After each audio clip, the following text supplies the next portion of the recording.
To be business people. Half the time you know that it is you who's managing the finance of your home. Because if we leave it to our husbands sometimes, they don't really get it. I said sometimes. I said sometimes. Let's correct the matter. In Exodus chapter 35 and 25, it lets us know that women were laboring, manual labor. It lets us know that they were making cloth, so they were industrious with their hands. What gift and talent has God given you so that you can be industrious with your hands? The Bible tells me in Luke chapter 2 and 7 that women were right in the field alongside the farming. They weren't leaving the men to go and thresh. They also were part of the process because it takes two to tango. He said that it's supposed to be man and woman. We are two sides of the same coin. We are meant to work together. So as Paul, I ask, why then is there divisions among you? Come on, church. Why then are we fighting men against women in the house of God? Because we are called to work together. Come on, the Bible tells me in 1 Samuel chapter 8 and verse 13, women were called to be the cooks and the bakers. Y'all don't understand, the Bible talks about it. So when we see that somebody have a Thanksgiving at a table in the church, we don't always call the men to cook. Sometimes it's the woman that come with the pans of food. Come on now, because the Bible says that we have a gifting in that regard. The Bible tells me in Psalm 68 and 25 that women are worship leaders. So don't nobody hate when she take up the mic. Who had y'all rocking in here? Was it not Princess Time? Come on, somebody. Come on, somebody. Let's act like we know. How you doing? We praise the Lord. Women were in the temple and praying, not in a separate court, because in 1 Samuel chapter 1 and 12, Hannah is in the temple, and it says that she is making her intercession before God for something that she desired. She wasn't in some out court. She wasn't somewhere far off. The Bible says she was in the court. She was so close that the priest could hear her pray. Come on, women of God. It is time to draw closer to the altar. The Bible tells me in 2 Samuel chapter 6, 19 and 22, the recording of Miriam and the woman that danced. That danced when they crossed over. Where are the spiritual dancers? But when you step, there's something that activates on the floor of the church. Come on now, people. Come on, people. You think that it's just a game, but God has anointed your feet. That where your feet begin to tread, that some things must open up because your feet are holy. We're busy sitting in pews, but God calls us to walk the floor. If we understand that even in Deuteronomy 31 and 12, it said that the requirement of the Feast of Tabernacles was that all people, both men and women, were to sit in the presence of the priest to hear the word of God, to understand the word of God. It means that them sit in the same class.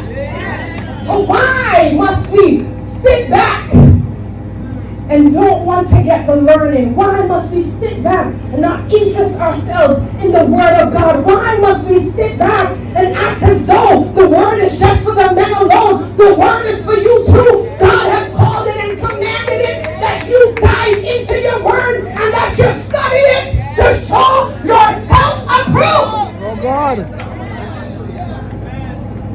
Women have always taken public roles. We have Miriam, the worship leader, Deborah, the judge, Huldah, the prophetess, Abigail, the political negotiator. Let me tell you something about Sister Abigail. When her husband, who named food, started to act the fool, started to act like his name, the Bible says she recognized what was going on, and in wisdom, she said, let me appease the situation. She knew that this could become a political turmoil.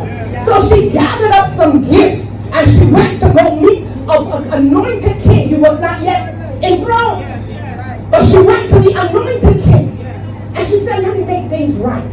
Let me tell you something, woman of God. If God has given you the anointing to negotiate and to bring peace in situations where otherwise would turn into war, if you are faithful to the calling, God might remove the fools out of your life and give you some perfect priests that can come on out there.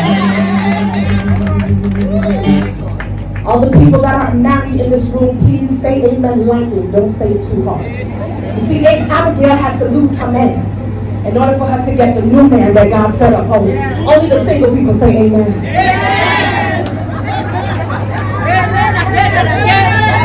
I'm just trying to help. I'm trying to help the people in the church. We bless the name of Jesus. And if your husband is sitting next to you, do not look in his direction. Oh, bless the name of Jesus. The Bible tells me that women also held positions as political lobbyists. Y'all didn't know that was in the word? Yes, it's in the word. It said the wise woman of Tekoa.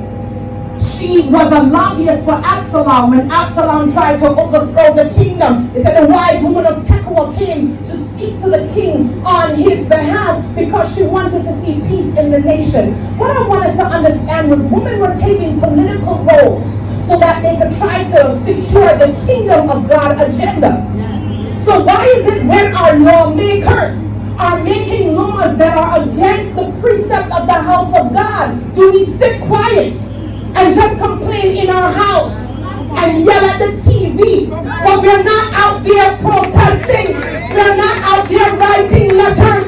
We're not out there calling our public officials. But we want to sit down and complain or have conversation in a church. That's not the role. God has called you, woman in red, to stand to the forefront and change your nation. But I understand why we're quiet. I understand why we're quiet because at the birth of the church in the first century, we see something drastic take place to the role of women. We see that they are now influenced by Greek culture. Somebody say, preacher, what do you mean? I'm so glad you asked. The Jewish people, the Hebrew people were called out so that they could be a nation that would be an example unto other nations. Not so. But somewhere along the line, they began to behave like other nations. They forgot their identity. They forgot who God called them to be. Many of us in God's house have forgotten who God has called us to be. And when people look at us, they see the world instead of them seeing Christ. And so the church, the Jews, I should say, of that first century began to look like the world. What do we mean? All of this wonderful history of what women were doing in the Old Testament, it was no longer taking place at that time. Women could only be privately venerated and appreciated. They no longer held public roles. Women could not testify in court. Women could no longer participate in commerce. And if they were the breadwinner because they were perhaps a widow, they were only allowed small enterprise. You see how the devil works? He only wants you to move small. He don't want you to get big things. He don't want you to expand in the vision and in the dreams that God has put in your heart. He tells you, no, you can never accomplish that. He tries to let you believe that you will never exceed. That woman of red wouldn't end up on a multi-day cruise yacht that is just for women in red, that we sailing on the 7 seas. Come on, he wants to break your vision. But the Bible tells me that it couldn't stay like that. Somebody said it can't stay like that. It said if they were in the streets, they had to be heavily veiled. They could not converse with men. This is the culture of the time. And so much so that the Sanhedrin, who begins to write in the Talmud, the writings of the Jews which give explanation to the law, if you ever read Talmud, they begin to teach in the Talmud that women ought to be behind, that women ought to be quiet, that women ought not to be in public, that women ought to be hidden. But that was the insecurity of the men of the time. I want to expose something. Their insecurity caused them to want to oppress someone anyone else. Why? Because the Jews were under oppression of the Romans. And so it is when we are under oppression, we like to oppress other people. Nobody wants that message up in here. Because she was seen as an adulteress, he started a revolution. And he sent her on her journey. And she said, come and see a man who has told me everything. The revolution went to Bethany because there was a young woman that came to sit among the disciples when Jesus was teaching in the living room. Women were not supposed to study.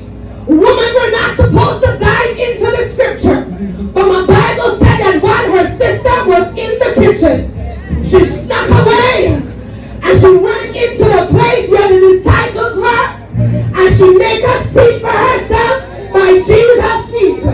She began to soak in the word. She began to absorb the word. She began to sponge up the word.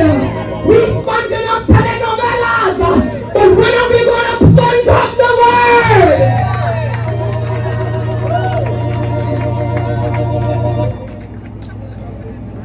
Because of her desire to understand the word, to understand the message, it caused a special place in Jesus' heart for that family.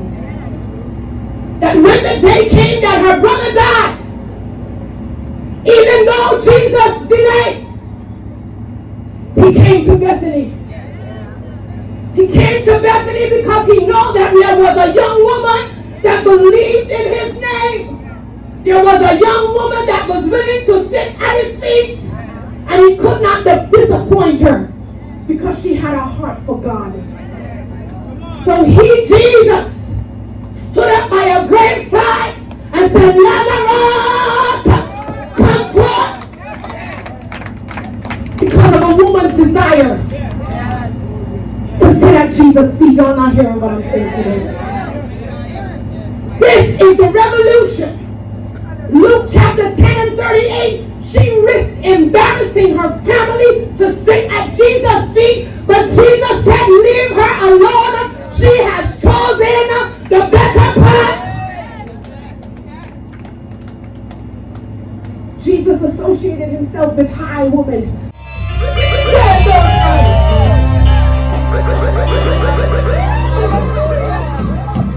What? Good morning. Wonderful. My God, this is a good time. So dominate. So fast. And good man. How sweet the name of Jesus sound. He loves it. Come on, I want to hear you. I want to hear you. Yes. Somebody say he's so Jesus. I can't hear you. I can't hear you. You is good and drive away.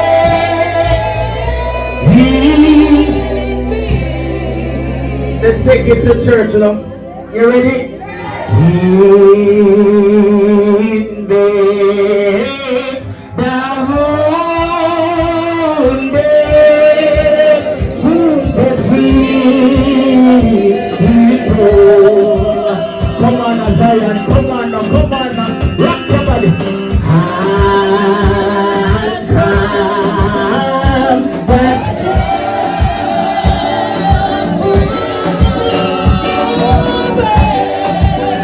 What you say?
Come on, get something on rhythm and music.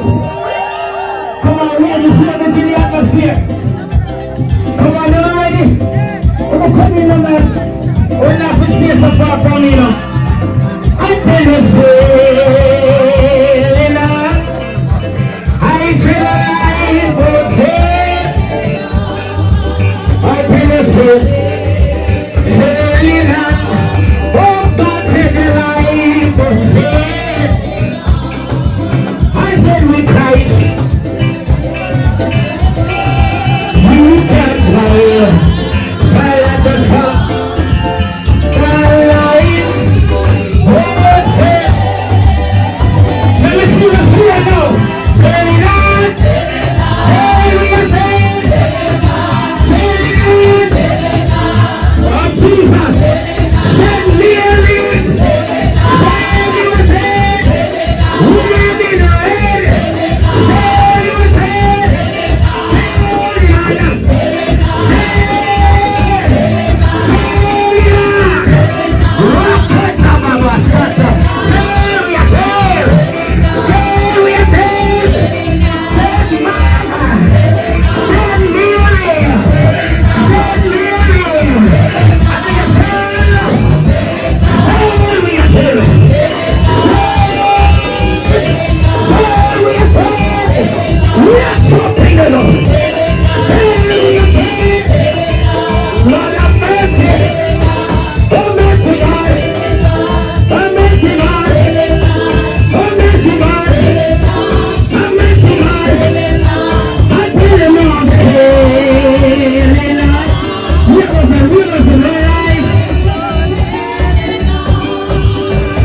The singing the angels, angels.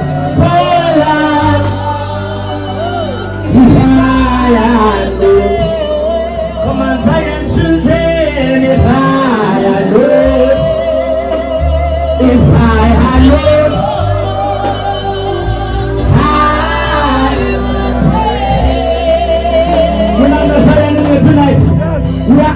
2, 3, 4. My heart.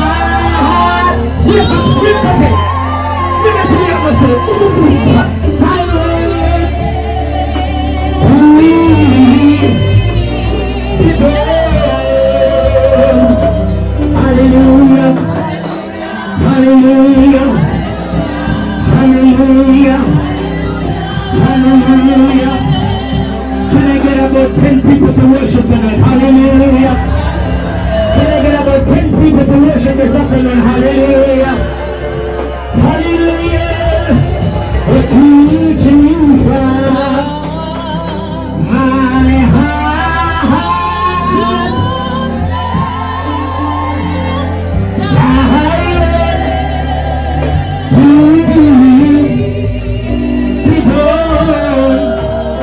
Somebody shout hallelujah. Somebody shout hallelujah.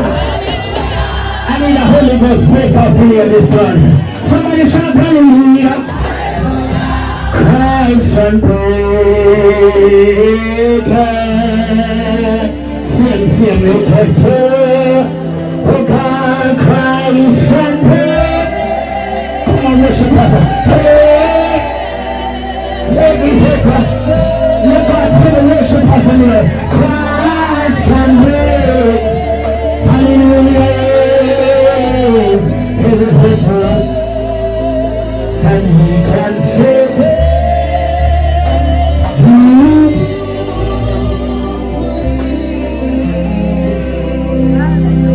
I am an old convert and a soldier in the army. Bring back 6 years. I am an old convert, a soldier in the army. Bring back revival. Oh my Lord, take me again, take me Lord, oh my, bring back. I am not old convert, a soldier in the army, bring back revival. I am not old convert, a soldier. Bring back revival. Say hey Lord, crying.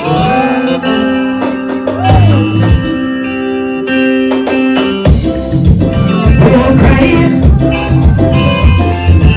Yes.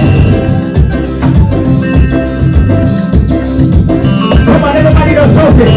Crying, oh Lord, yes my Lord, bring back revival again. Oh, crying. Yes. Bring back treat me good. Finally coming from the earth. Treat me good. Finally coming from the earth. Let me on to the heaven. Wake up. Finally coming from. Treat me good. Finally coming from. Treat me good. Finally coming from. Let me on the heaven. Come in revival.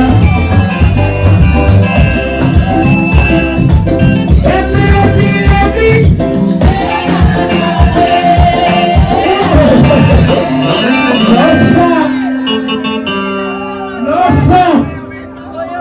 Bishop, you desire them. Spiritual baptism and Zion mix, what a combination. Hey, I'm following up enough. Come again. Ready again, move on here, ready now. 1, 2, 3, say, every.